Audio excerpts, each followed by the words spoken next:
नमस्कार दोस्तों, मैं हूं दिनेश के वोरा। स्वागत है आपका 4 पीएम और न्यूज टाइम के मंच पर। दोस्तों, बात करेंगे आज राहुल गांधी की कि कैसे वो भारत के राजनीतिक मंच पर एक परिपक्व लीडर के रूप में, नेता के रूप में तेजी से उभर रहे हैं।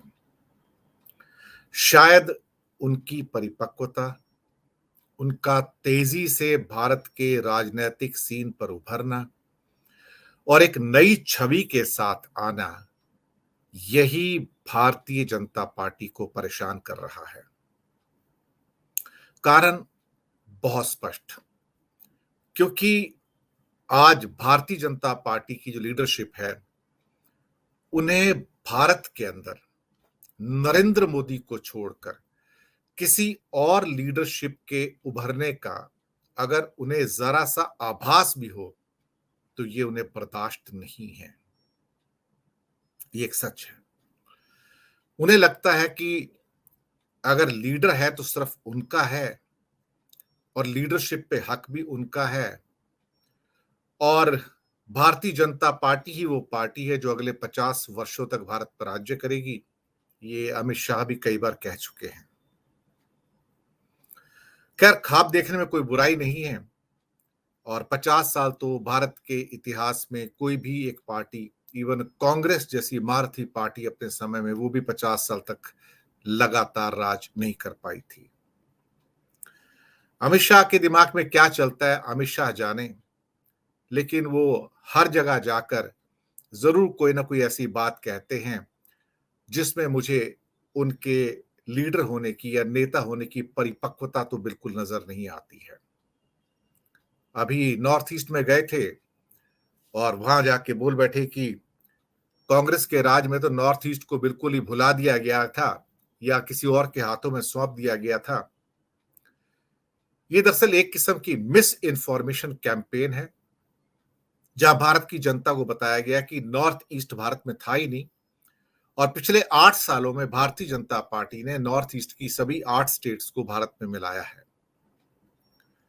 दरअसल ये जो मिस इन्फॉर्मेशन है, ये जो माया जाल फैलाया जा रहा है और ये कहा जा रहा है कि नॉर्थ ईस्ट में भारत ने कुछ किया नहीं, केंद्र सरकारों ने कुछ किया नहीं, ये दरअसल एक किस्म का भ्रम फैलाया जा रहा है। एक किस्म से पूरे भारत को भ्रमित किया जा रहा है गलत इंफॉर्मेशन के द्वारा, वो भी भारत के गृह मंत्री के द्वारा। ये एक लज्जाजनक बात है। दोस्तों, राहुल गांधी जिनकी यात्रा अभी प्रारंभ हुई है साउथ से नॉर्थ की, जिसमें वो तमिलनाडु, केरला, कर्नाटका, जिस गति से ये यात्रा बढ़ रही है, जिस ढंग से लोग उनके साथ जुड़ रहे हैं, बिना किसी को आमंत्रित किए सड़कों पर भीड़ लग जाती है। आसपास के शहरों से, कस्बों से, गांव से लोग मीलों मील चलकर आते हैं उन्हें देखने के लिए कि उनके दर्शन हो, कि कौन ऐसा व्यक्ति है जो भारत भूमि से जुड़कर एक किस्म से एक ऐसी यात्रा कर रहा है जो पिछले कई दशकों से किसी ने नहीं की।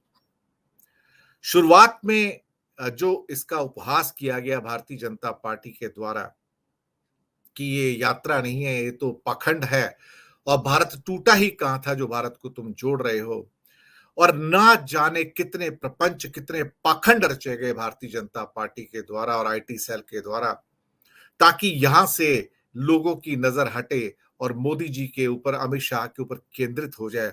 लेकिन कहते हैं, जो लोगों की ताकत होती है, जो नागरिकों की ताकत होती है, एक दिन वो ताकत बड़े बड़े नेताओं की ताकत को भी एक तरह से वट वृक्ष की तरह ढक लेती है, और वहां पर लोगों को वापस मुड़कर हाथ जोड़कर जाना पड़ता है। राहुल गांधी भारत को जानने का प्रयास कर रहे हैं कुछ ऐसे ही, जैसे महात्मा गांधी जब साउथ अफ्रीका से आए थे तो उनकी तभी मुलाकात हुई थी गोपाल कृष्ण गोखले से। तो तब गांधी ने कहा था कि बहुत कुछ करना चाहता हूं। तो गोखले ने कहा था कि करना चाहते हो तो पहले भारत भ्रमण करो, भारत को जानो, भारत को देखो, भारत को महसूस करो, भारत की आत्मा कैसी है, उसमें क्या है, इसके लिए लंबा समय भारत के अलग अलग क्षेत्रों में, गांवों में, कस्बों में गुजारो। और वही यात्रा महात्मा गांधी की, गोपाल कृष्ण गोखले के कहने पर, जिन्हें वो महात्मा गांधी गुरु मानते थे, वो अपने आप में भारत की आजादी का एक किस्म से एक स्तंभ बन गया, एक नींव बन गई पूरी की पूरी। भारत को जानने के लिए जरूरी है कि लोगों को जाना जाए, उसके गांव को जाना जाए, शहरों को जाना जाए, कस्बों को जाना जाए। दूर दराज में बसे हुए दो दो चार चार घर जो पहाड़ी एरिया में होते हैं, उनको जाना जाए, उनकी दिक्कतें क्या हैं, लोगों को खाना मिलता है नहीं मिलता है, नौकरी है, महंगाई है, बच्चों को आगे बढ़ने की स्कूल नहीं मिल पाते हैं, स्वास्थ्य सुविधाएं नहीं है। ये तभी मालूम पड़ेगा जब आप गांव से, शहरों से, कस्बों से पैदल होकर गुजरोगे, लोगों से जुड़ोगे, लोगों से संवाद करोगे। राहुल वही कर रहे हैं। और जैसे जैसे आगे बढ़ रहे हैं, भारतीय जनता पार्टी का वो जो उपहास था, उसमें थोड़ी सी कमी आ रही है। अब उन्हें ये डर सताना शुरू हो गया है कि ये यात्रा तो वास्तव में ही एक बहुत बड़े लेवल पे देखा जाए तो लोगों को अट्रैक्ट कर रही है, और हमने अगर बहुत ज्यादा अटैक किया तो शायद लोग भी एंटागोनाइज हो सकते हैं। लेकिन भारतीय जनता पार्टी एक पाखंडी पार्टी है, प्रपंच रचती है, हर रोज एक नई स्कीम बनाती है। उनका काम है दूसरों को नीचा दिखाना। क्या आपने पिछले कई सालों में सुना कि भारतीय जनता पार्टी के नेताओं पर सीबीआई की, ईडी की, इनकम टैक्स की रेड हुई है? आपने नहीं सुना होगा।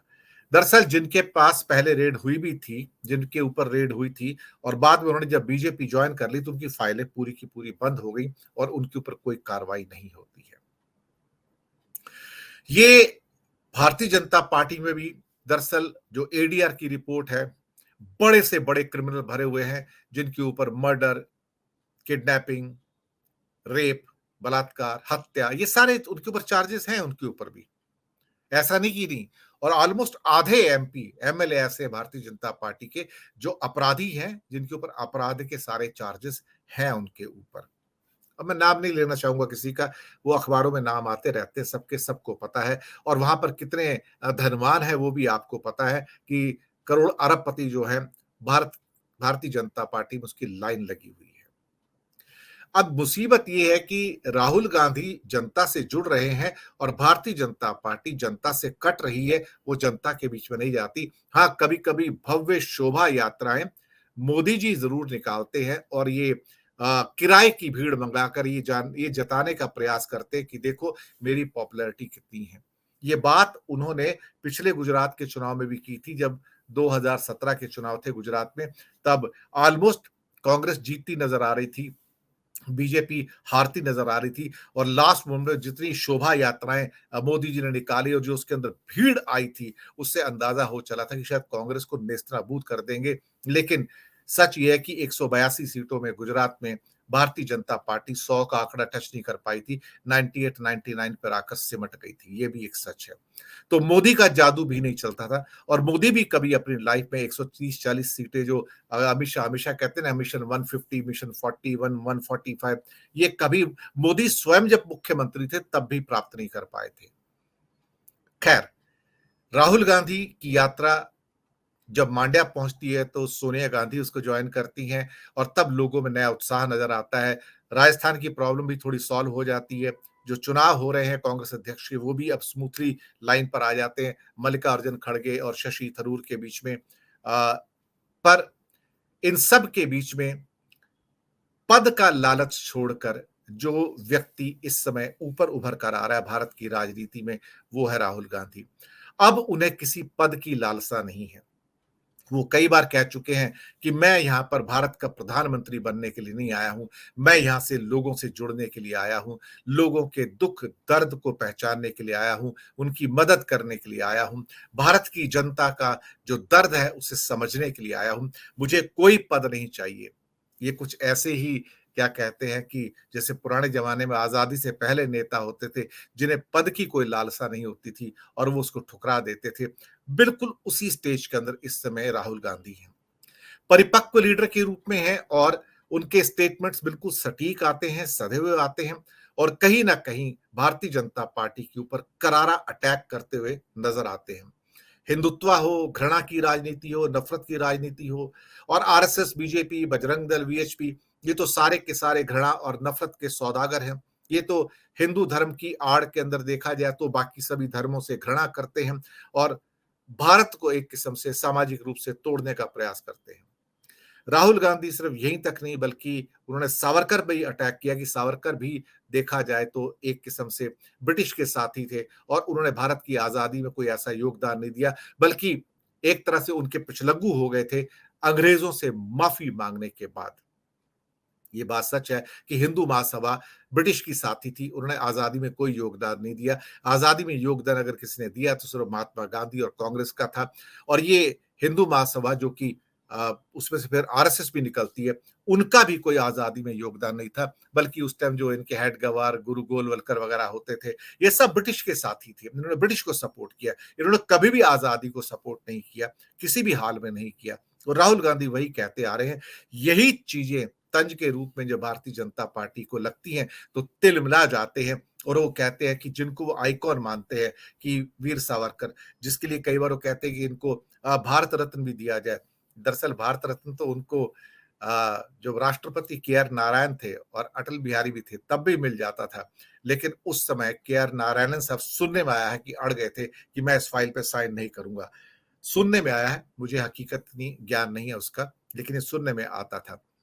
तो वहां पर भी क्योंकि उन्होंने ब्रिटिश की जी हुजूरी की, ब्रिटेन से माफी मांगी थी उन्होंने, और तब उनको जेल से काला पानी से रिहा किया गया था। इसके लिए सावरकर के बारे में बहुत सारी कंट्रोवर्सी भी है। हालांकि वो नाम तो उनका वीर सावरकर है, लेकिन अंग्रेजों से माफी मांगने में भी वो आगे रहे हैं। ये भी बात एक सच है। शायद यही कारण है कि उनको कोई भी सरकार भारत रत्न देने से हमेशा हिचकिचाती रही है, कि क्योंकि वो कोई भगत सिंह तो थे नहीं, न राजगुरु सुखदेव थे, ना चंद्रशेखर आजाद थे। इन्होंने कभी अंग्रेजों के सामने घुटने नहीं टेके। महात्मा गांधी ने सरदार पटेल में या कभी क्या कहते हैं पंडित नेहरू ने अंग्रेजों से कभी माफी नहीं मांगी थी, लेकिन वीर सावरकर ने माफी मांगी थी। शायद इसके लिए उनको वो नहीं मिलता। राहुल गांधी ने इसीलिए सावरकर के ऊपर अटैक किया, क्योंकि उनके ऊपर जब अटैक किया जाता है तो सीधा तीर की तरह आरएसएस और भारतीय जनता पार्टी के नेताओं को लगता है वो तिल मिलाकर रह जाते पर कुछ कर नहीं पाते, क्योंकि वीर सावरकर का इतिहास कुछ ऐसा है जहां बहादुरी भी है और अंग्रेजों से माफी मांगकर एक किस्म से कहा जाए तो उन्होंने अपनी कई ऐसी चीजों का सबूत सबूत दिया कि वो भारत की आजादी के लिए नहीं लड़ रहे हैं। राहुल जिस ढंग से इस समय बात कर रहे हैं, जिस ढंग की के बातों को आगे बढ़ा रहे हैं कि कैसे भारतीय जनता पार्टी की सरकार चंद लोगों को, चंद उद्योगपतियों को आगे लेकर आ रही है और उनको प्रॉस्पर कर रही है, जबकि बाकी 100 करोड़ भारतीय गरीब पे गरीब होते जा रहे हैं। ये बात भी लोगों के गले से उतर रही है। मुझे ये लगता है कि धीरे-धीरे जैसे-जैसे समय बीतता जाएगा, अभी कर्नाटका से जब ये खास तौर से क्या कहते हैं कि एग्जिट होगा इस रेस का अपना, तुम्हारे भारत जोड़ो यात्रा का, महाराष्ट्र के अंदर खास तौर से विशेष रूप से देखा जाएगा। यहाँ पर क्या है कि आधा हिंदी और आधा क्या कहते हैं ना कि एक बफर स्टेट बन जाता है नॉर्थ इंडिया और साउथ इंडिया के बीच में जो महाराष्ट्र होता है। और बहुत सारे लोग, लाखों व्यक्ति खास तौर से महाराष्ट्र के अंदर इंतजार कर रहे हैं राहुल गांधी के एंटर होने का, ताकि उनका स्वागत किया जा सके और उनको प्रेरित किया जा सके, उनके साथ चला जा सके। सोनिया गांधी मांड्या में जुड़ी थी, उससे लोगों में उत्साह आया था और जगह जगह उत्साह आया था, लेकिन वो अस्वस्थ हैं तो इसलिए बहुत लंबे टाइम तक नहीं जुड़ पाई और फिर वो वापस चली गई थी। वो हम भी ये कारण समझते हैं। राहुल गांधी का धीरे धीरे परिपक्व होना और बिल्कुल सटीक जवाब देना और एक किस्म से सधे हुए जवाब देना, यही भारतीय जनता पार्टी को खल रहा है। भारतीय जनता पार्टी से यह बर्दाश्त नहीं हो रहा है कि भारत में एक नेता उभर रहा है जिसे पद की लालसा नहीं है, जिसे पद की लालसा नहीं है। जहां नरेंद्र मोदी कहते हैं कि मैं तो सेवा करने के लिए आया हूं, लेकिन बिना पद के वो सेवा नहीं करते। उन्हें पद चाहिए और चौबीसों घंटे उन्हें कम से कम तो 8-10 कैमरा चाहिए जो उनको हमेशा कवर करे। वो अपने बंगले से बाहर निकलते हैं तो कैमरा उनके पीछे पीछे चलते हैं साहब। बिना कैमरे के बाहर नहीं जाते, बिना कैमरे के मंदिर नहीं जाते, बिना कैमरे के किसी और स्थान पर नहीं जाते, बिना कैमरे के वो अपनी माता जी से मिलने भी नहीं जाते। मैं आपको बताऊं, ऐसे ऐसे नेता हैं ये। तो उनको क्या है, हर चीज को इवेंट बनाने का बहुत शौक है। लेकिन राहुल गांधी किसी चीज को कोई इवेंट नहीं बना रहे हैं, बरसात में भीग रहे हैं, लोगों को संबोधित कर रहे हैं, वो सीन बड़ा फेमस हो गया है, लेकिन वो अननोइंगली हुआ है, उसको कोई इवेंट मैनेजमेंट नहीं था मोदी जी की तरह।